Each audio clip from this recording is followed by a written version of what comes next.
A master of French surrealism, René Magritte combines a misleading sense of realism with a mocking irony. The disconcerting and irrational world of dreams collides with the placid surfaces of Magritte's canvases. The startling quality of Magritte's art originates from the artist's unusual use of otherwise common images. René François Ghislain Magritte was born in Belgium in 1898, the son of a merchant. His mother died in 1912, drowned in the river one night. In 1913, he moved with his father and his two brothers to France in Charleroi, where he met Georgette Berger, his future wife. Registered at the Académie des Beaux-Arts in Brussels in 1916, the family moved back to Belgium. His first exhibition was in Brussels at the Galerie Le Centre Art in 1920. In 1922, he marries Georgette and earns his living by working as a designer for a wallpaper manufacturer and by drawing advertisements for fashion houses. The turning point of his artistic convictions becomes visible in 1925, and he's put under contract by the Galerie Le Centre in Brussels in 1926. In 1927, he moved to Paris for 3 years before returning to Brussels. Nude, 1919. Portrait of Pierre Brutkoren, 1921. The Model, 1922. Georgette at the Piano, 1923. Self-Portrait Cubist, 1923. The Window, 1925. The Bather, 1925. The Blue Theatre, 1925. Collage, 1926. Shadows of Shipwreck, 1926. Threshold of the Forest, 1926. The Lost Jockey, 1926. This work marks his break with Cubism and Futurism. Although Magritte would change the title and the setting, he repeated the theme of the jockey on a racehorse again and again over a span of almost 40 years. It first appeared during his years of imaginative investigation of the Futurists, Cubists, and other abstract artists. This version is important since it introduces theatrical elements, the curtains and the transposed winter woods with bilboquet cut from sheets of burlesque music. The entire middle section has been kept very bright, with a faint tracing of lines across the floor, the color changing as it moves upward to shades of blue. The bars of music contribute rhythmical transparency to the picture, in which the jockey theme becomes lost as though in some enchanted domain. Primivère, 1926. The Birth of the Idol, 1926. Magritte repeatedly depicted the jockey and especially the bilboquet, and often added the form of the mannequin or dummy, as here in The Birth of the Idol. In the storm above a tumultuous sea depicted here, Magritte displays an expressive power, which rarely occurs later in his career. Although there are such elements as the blind staircase and the doors with openings in them, while the idol rises in the oppressive scene like an unattractive bilboquet dummy from the cut-out silhouette of a human being. The Difficult Journey, 1926. Popular Panorama, 1926. Magritte presents 3 strata here, which form a unit, yet are autonomous in regard to perspective. The 2 surfaces, with sawed, curvilinear edges, are simultaneously beach and woodland scenes, but they also suggest the materiality of wood, for example. Thus, the effect is that of a kind of magical box, where 3 aspects of landscape have been confined, but which has been sawed into so they can be visible. Through the superimposition of 3 elements in the painting, town, woods, sea, a simultaneity has been created, to which shortly afterward, in 1928-30, Magritte gave still greater emphasis in strangely framed fragments of these and other motifs. The tonal color, which has been applied very thinly, is a dull greenish gray, creating the rather oppressive and somber atmosphere typical of this period. Magritte's vision of trees, which fascinated him his whole life, is very important. What interested him here most are the trunks, squat, warped, powerful, lacking the tranquility they acquired in his late work. They shoot straight out of the surface without any roots. Untitled, 1926. Between 1925 and 1930, Magritte made limited use of collage by cutting up musical scores to introduce ambiguous elements into his works. Because of the shape of these elements, they remind one of both parts of musical instruments, such as the neck of a violin or cello, and of burlesque figures resembling marionettes, the creatures of modern fable, bilboquets and mannequins. De Chirico also employed rhythmical black dots, which Magritte too used now and then in the 1926–30 period. Magritte made something highly original of this by the imaginative use of musical notation. The evocation of music escapes no one. It causes everything to lose its heaviness. The World's Blood, 1926. From 1925 on, Magritte took two paths.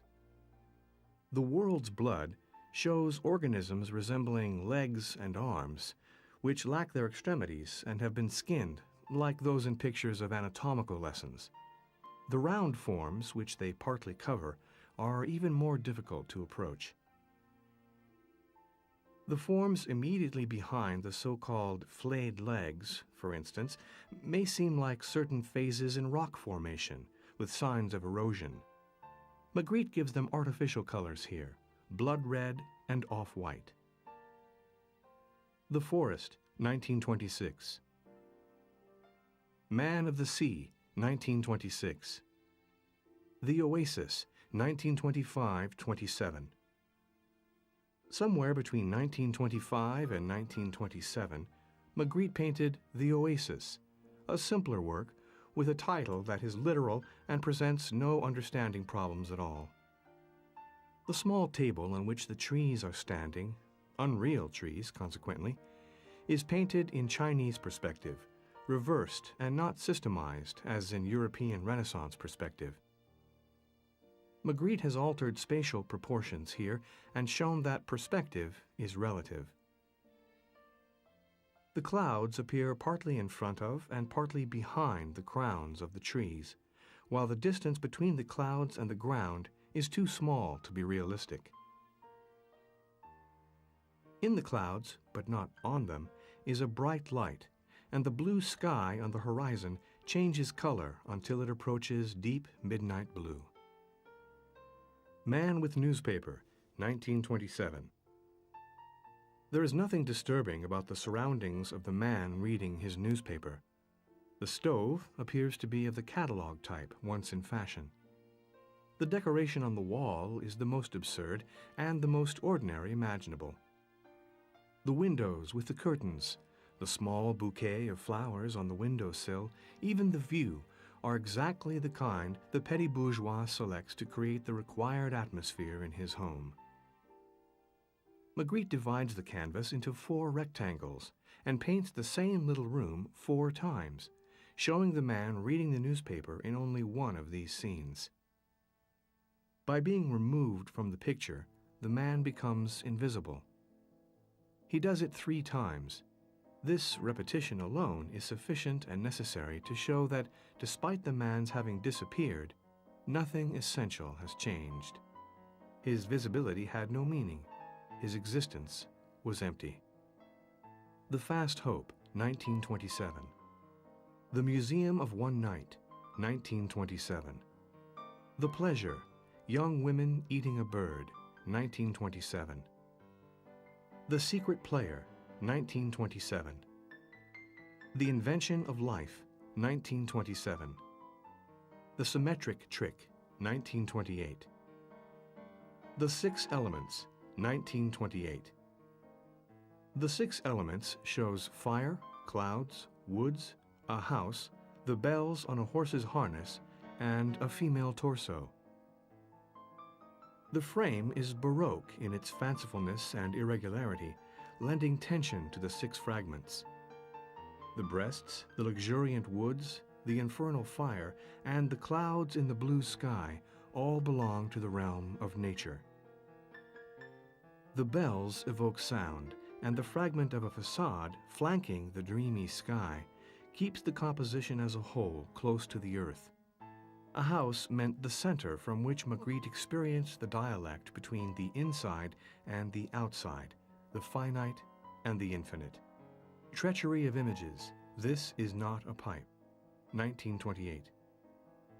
The false mirror, 1928, is a deliberate reduction of the natural function of an eye. The remarkable thing is that it does not actually look at us, the viewers of the work. Magrite avoids here the eye's active function, looking, by showing only its reflective function, the reflection in the cornea of the sky and clouds. The reflection in the mirror is passive, dead, but the reflection in the eye penetrates the interior, and it is there, inside the eye, that the image comes into being. The Empty Mask, 1928. Discovery, 1928. The title of the painting is clear. That which exists but had remained concealed and unknown is revealed. The apparent simplicity of various paintings belonging to this period is suddenly disturbed by the unexpected alteration here in the material of the skin of the naked figure.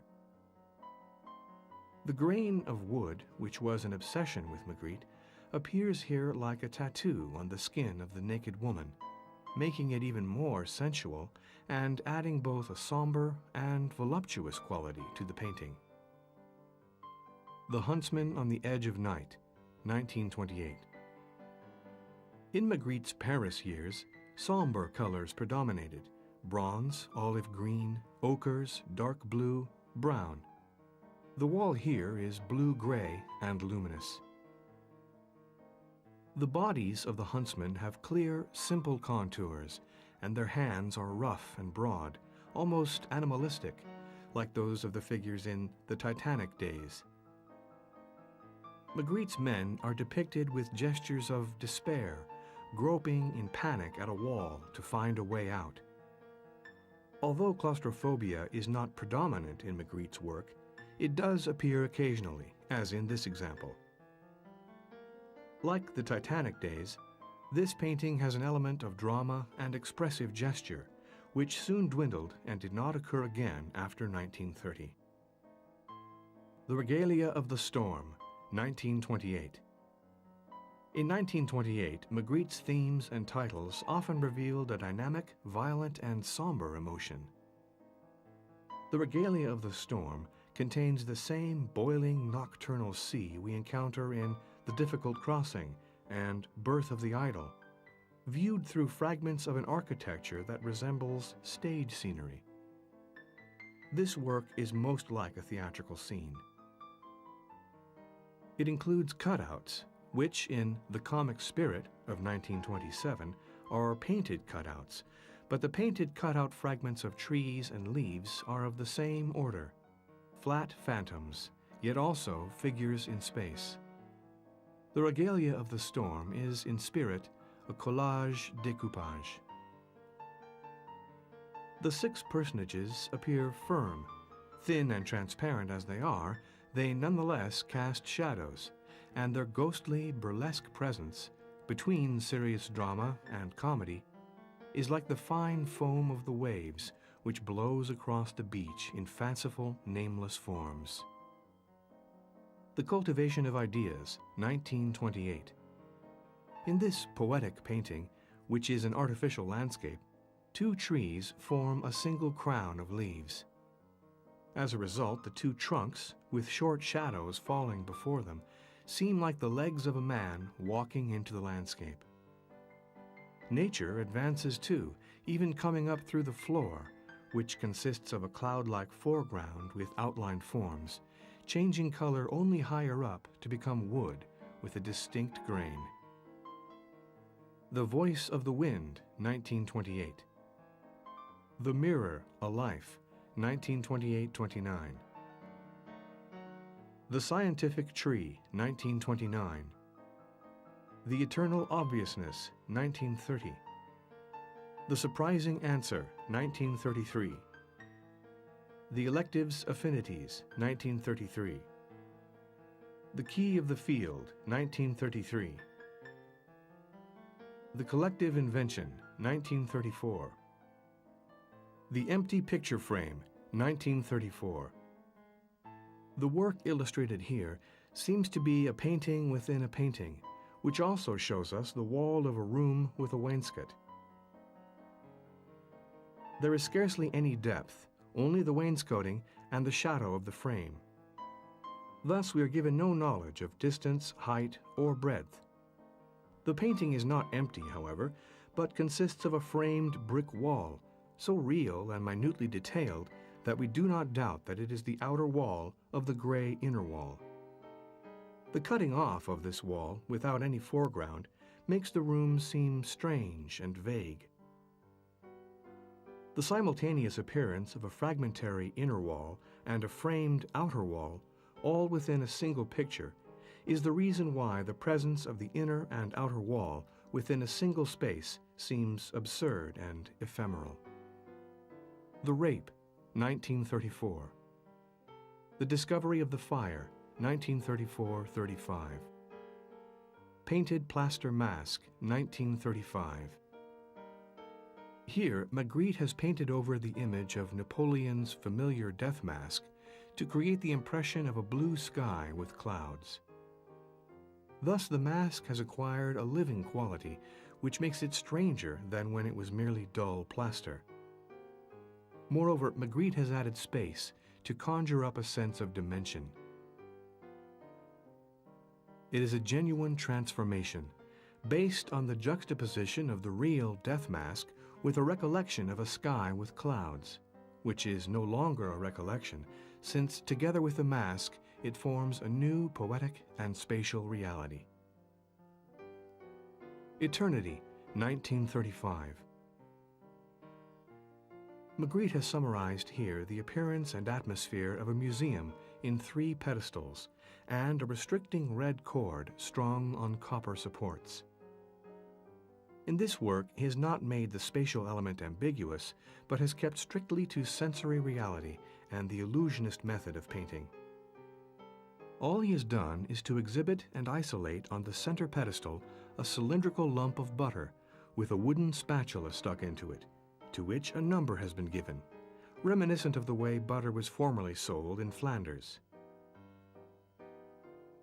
The lump of butter is flanked by an impressive bronze head of Christ and a head of Dante.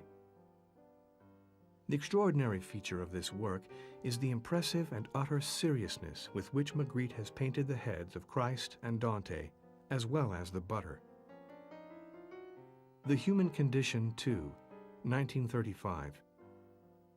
Although Magritte rarely gave us a complete landscape or figure, he almost always depicted as balustrade, a frame, a section of a wall, a windowsill.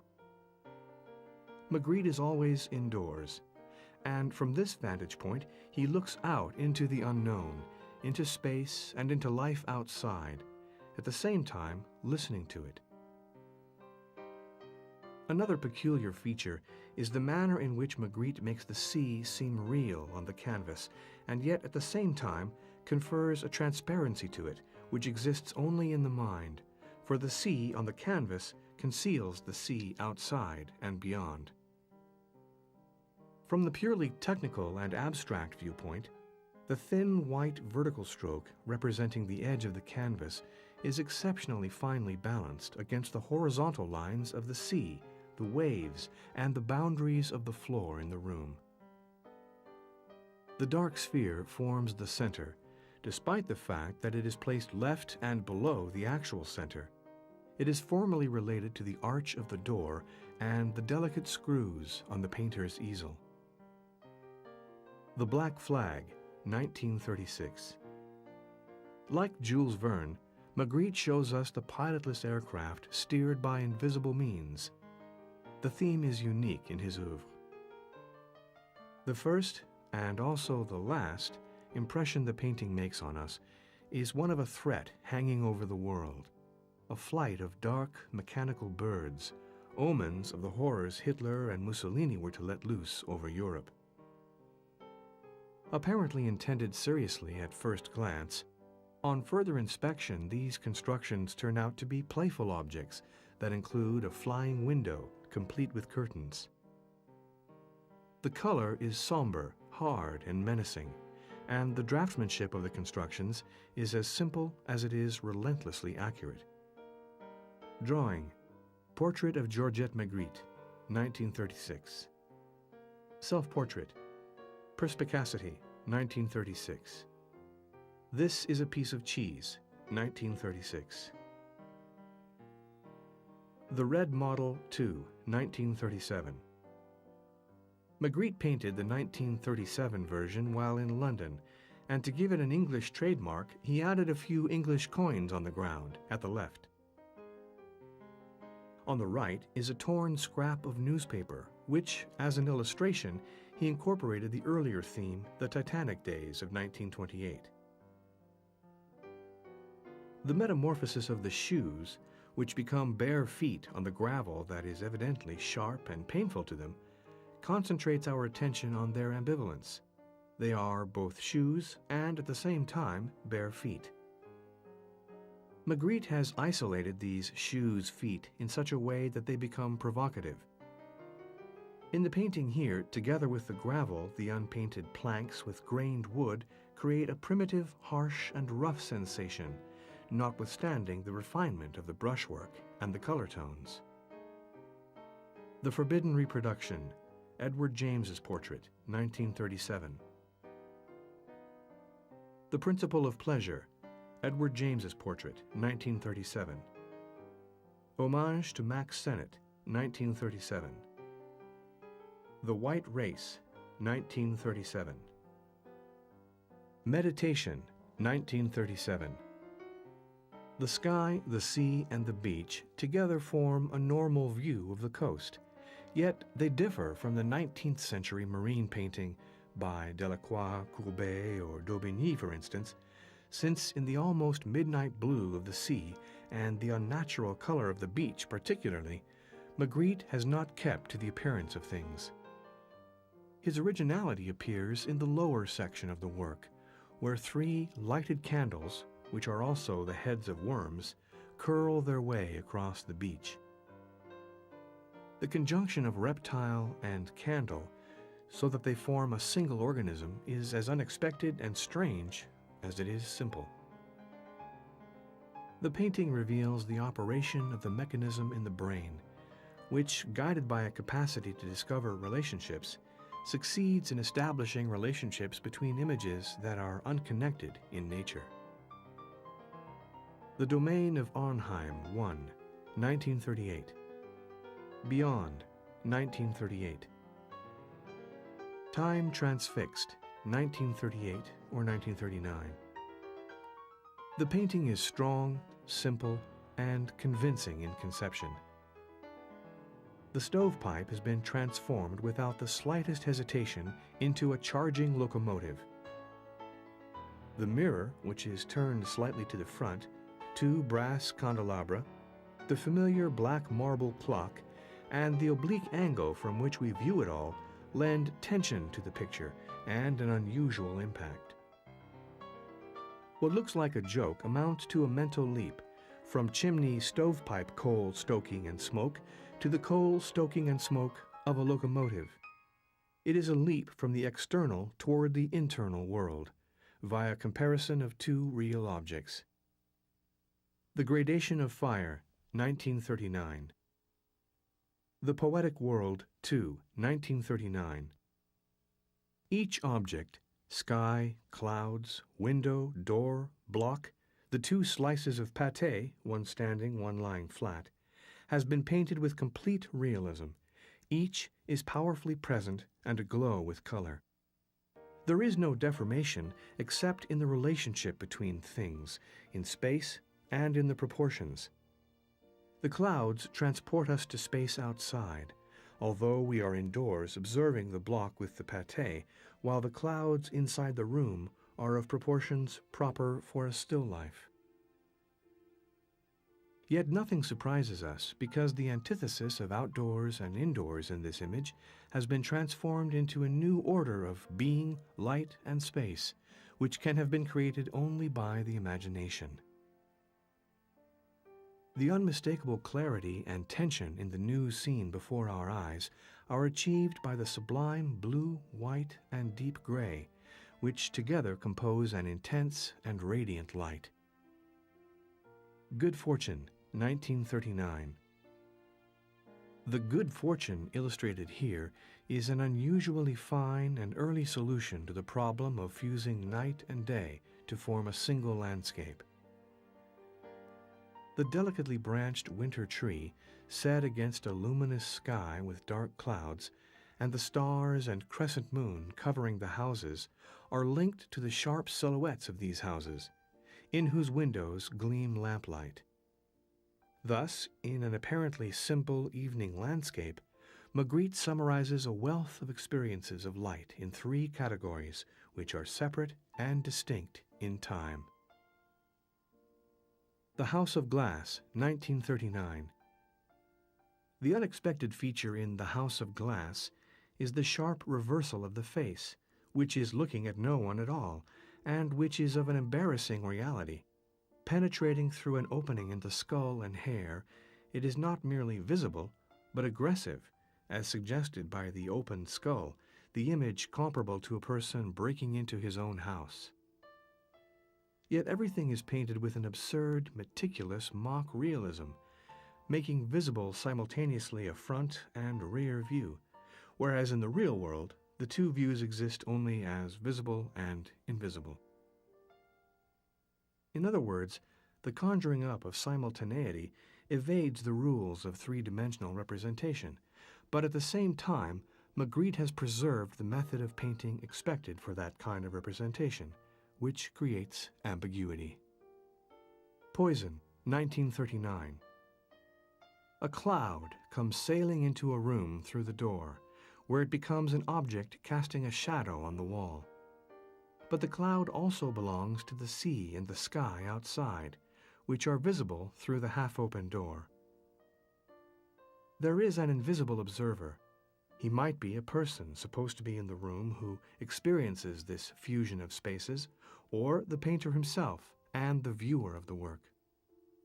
The door shows an improbable change of color, beginning at the bottom with the color and grain of bare wood, and changing higher up into a luminous, transparent blue that is the color of the sky above the sea outside. The result is that the natural scene outdoors and the room indoors merge into each other, transcending any spatial contradiction and losing their individual character. Nostalgie, 1940. The Wedding Breakfast, 1940. L'Embellie, 1941. The Air Meadow, 1941. The Forbidden Universe, 1943. The First Day, 1943. The Fire, 1943. Flamme is Back, 1943. The Happy Presage, 1944. Natural Encounters, 1945. The experience of this painting can be like a strange encounter.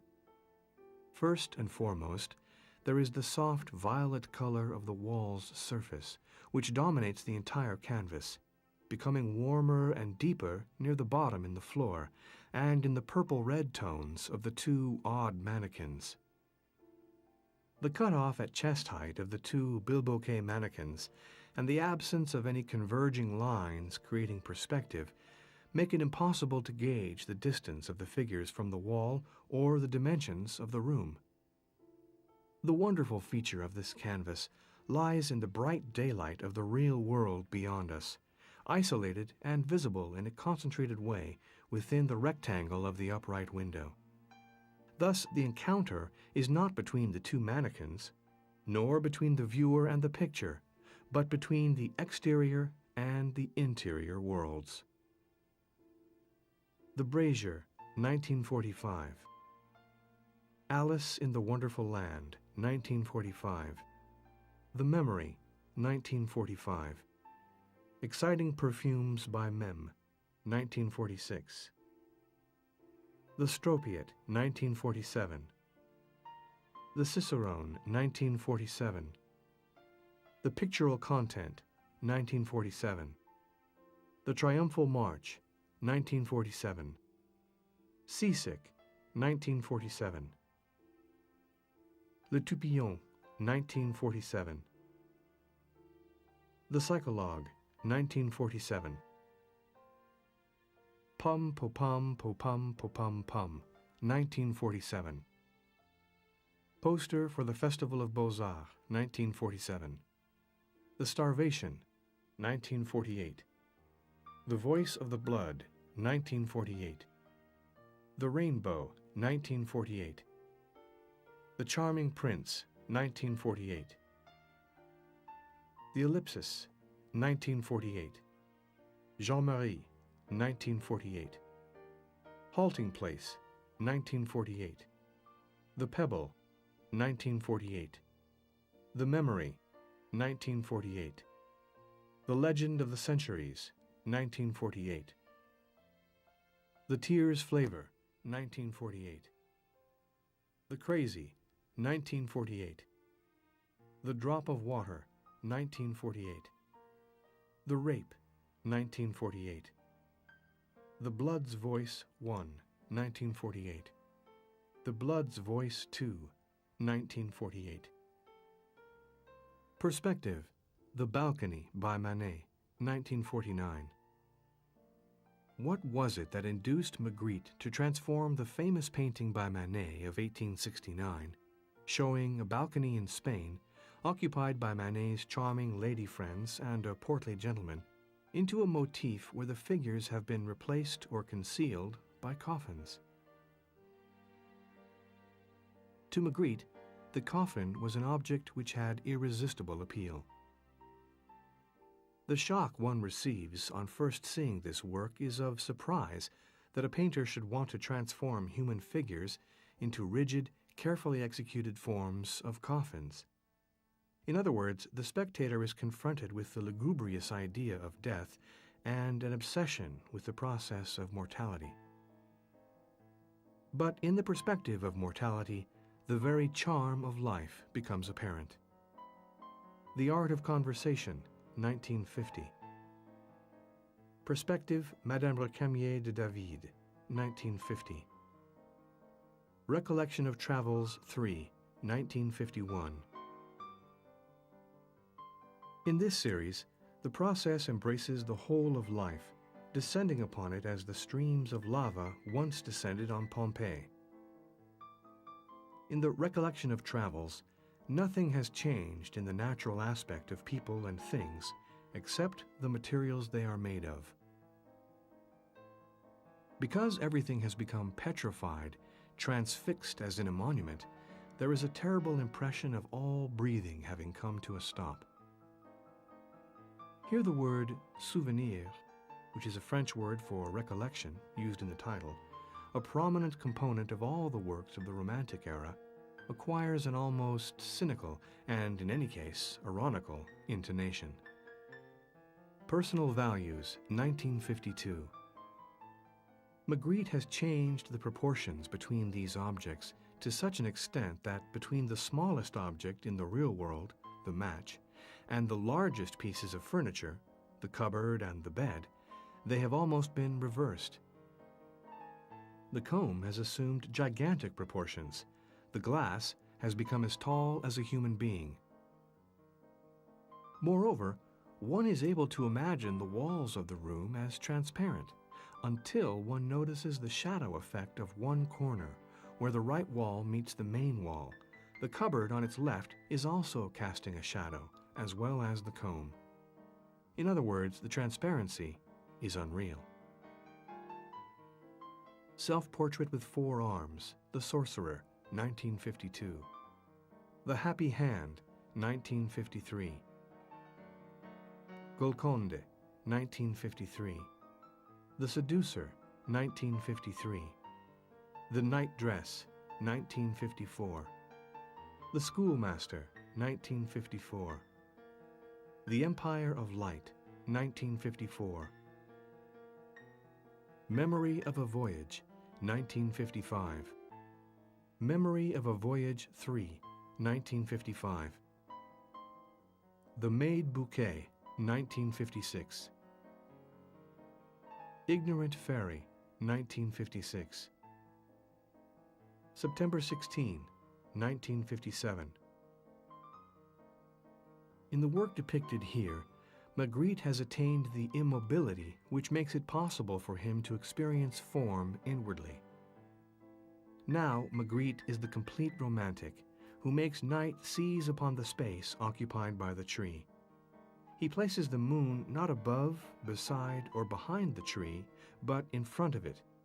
And this is the one sign that shows us that we are not in the presence of a 19th century painter. The Hegel's Holidays, 1958. Harvest Month, 1959. The Glass Key, 1959. The Castle in the Pyrenees, 1959. To his vision of a castle on a rock floating above the sea, Magritte gave the title The Castle in the Pyrenees, apparently a play on the French expression Château en Espagne, equivalent to castles in the air. Magritte painted this work in blues, grays, and off-white, in that cool, finished manner by which he made the imaginary look real. The vision he must have had of the aerial journey of a castle on the cliffs emphasizes his close relationship to Edgar Allan Poe, who, in his story Domain of Anaheim, has a massive structure of semi-Gothic architecture sustaining itself in mid-air, looming over everything. It is indeed the experience of living in mid-air that Magritte has evoked in his painting. The Touchy Chord, 1960. The God Wrath, 1960. The Tomb of the Wrestlers, 1960. Altering the normal dimensions of things was one of Magritte's ways of revitalizing spatial concepts. The relative proportion of objects changes to such an extent that the viewer of his works is forced to free himself from the bonds which the conventional presentation of things imposes, and, by so doing, to experience them anew and more deeply. The marvelous thing about Magritte's Rose is that it fills the room from floor to ceiling with its glowing sensuality, without making the room absurdly small. In other words, as a presence in a room with its odor, color, and shape, a rose can be such a challenge to the viewer that it takes possession of his secret thoughts and emotions. As a result, an inner image of the rose emerges, which irresistibly absorbs the space it occupies without interfering with it. The Big Table, 1962. The Domain of Arnheim, 1962. The title of this work comes from Edgar Allan Poe's incomparable tale, The Domain of Arnheim, with its description of an imaginary landscape. He has transformed an undeniably grand impression of a moonlit mountain landscape by means of a mental technique related to that of Poe, in which the natural phenomena have been retouched by the spiritual intervention of superior beings. Without the suggestions of Poe's story, Magritte might never have seen the eagle as an adjustment to, or a metamorphosis of, the line of mountain peaks, rising out of them and surveying the land, nor might he have seen the 3 small eggs in the nest on the stone balustrade. A work which just avoids the pitfalls of kitsch, this is a landscape in which the sublime recollection of a moment of powerful emotion was painted scrupulously with a reticent adjusting touch. The Rossignol, 1962. The Beautiful World, 1962. Wasted Effort, 1962. On either side of the gray-blue plane of the stage, for that is what it is, stands two blue curtains, as partitions in the same space, in which they are not hanging and hardly ever standing, but simply existing, with a function all their own. In this orchestration, they are rather like the opening bars, a modest overture, leading to the main theme in the center. At the same time, Magrite gives his apparently simple canvas the complex function of opening up a prospect onto a natural interior world, sublime and with endless perspectives, by means of an artificial world. The curtains are essential for this purpose, for they link the outside world with the inside world in subtle gradations which are indispensable. Magrite establishes both the scene and the audience. Adventure Spirit, 1962. Le Cœur des Sphinges, 1963.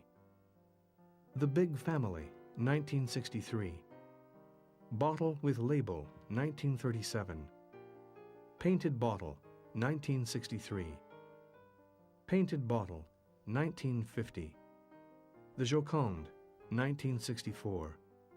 The Great War, 1964. This Is Not an Apple, 1964. The Beautiful Truths, 1964. Le Cœur des Sphinges, 1964. The Spring, 1965. Signature in Blank, 1965. Were it not for the horse and the elegant, expressionless horsewoman, this canvas might seem like a normal summer woodland scene. But this too is an illusion, for between the dark leaves of the tree trunks in the foreground and the small trees, perhaps fruit trees, at the edge of the woods at the back, we notice on close scrutiny a curtain or backdrop behind the trees, foliage kept in pale tones, of which it is difficult to say to what or to which trunks it actually belongs. Yet it is lively and attractive in its effect, taking the place of the sky and depriving the picture of depth. Magrite had the subtle and deceptive idea of having the horsewoman and her mount move in two planes. Between two trunks, the normal backdrop of foliage is visible, and this conceals a portion of the horse and reins, the horse appearing to be passing between the same two trunks. Spatially, the rider and the woods become an absurdity due to this section of the intruding background, the position of one of the horse's hind legs, and another tree trunk in the background, part of which passes in front of the horse and rider. The Frightening Top, 1966. The Two Mysteries, 1966. Drawing Room Philosophy, 1966. Collage, 1966. Bronze, The Natural Grace, 1967. Bronze, Madame Recamier, 1967. Bronze, The Alexander Task, 1967. Bronze, The Well of Trust, 1967. The White Race, 1967. The Art of Living, 1967. In the year he died, Magrite painted The Art of Living. It is composed of familiar features from his oeuvre, full-face portraits of ready-made citizens, decapitated and ranged in front of a stone balustrade against a background of mountains. And as so often in Magrite's works, there is also something new. Here an enormous pink balloon is floating above the decapitated body, and the balloon is the head. Inside the balloon is a very small complex of eyes, nose, mouth, which seems mysterious, yet is not, for it is the expression of normalized vacuity, like the ready-made suit, which nevertheless represents a human being and hides everything that must remain secret. the small sins which convention prescribes, the major sins which society forbids. The fascinating and challenging images in Magritte's works stem from revelations of the mystery of the visible world. René Magritte died in 1967. To him, this world was a more than adequate source of lucid revelations.